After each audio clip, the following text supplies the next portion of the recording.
it's so much richer and more complex than that.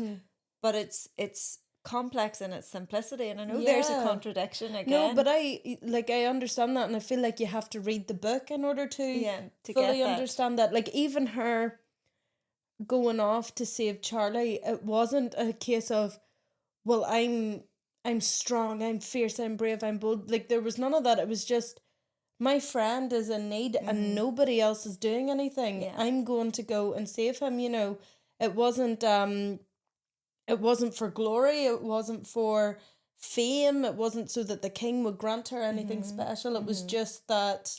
But what particularly stood out for me in the text in terms of Tress's character, in addition to what you've just said there, was when she was successful in not being, if you like, enslaved to the dragon in the Crimson Sea.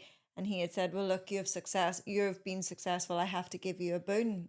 And what do you want? And I will grant it to you. So he couldn't tell her anything about the sorceress. He wouldn't tell her anything.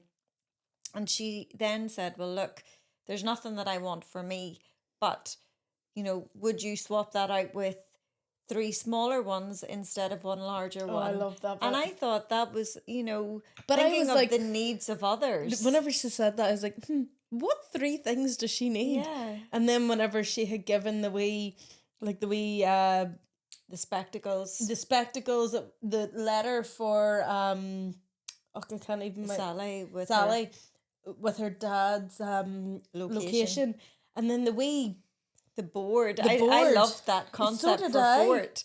And even the fact that they're, you know, in terms of communication, sign language and the way that they were signing at the end of the book, and it was also subtly, you know, woven in there. Yeah. And it was really about the value of each and every person. Character, that there was no, you know, the way whenever we talk about in the world around us, and that's what I think so great about fantasy and fairy tale, because you're carried along on these stories and yet they're showing you that there's no one person who's better than. It's all normal. That irrespective of what your gifts and your talents, your abilities are, you have value to add in the world today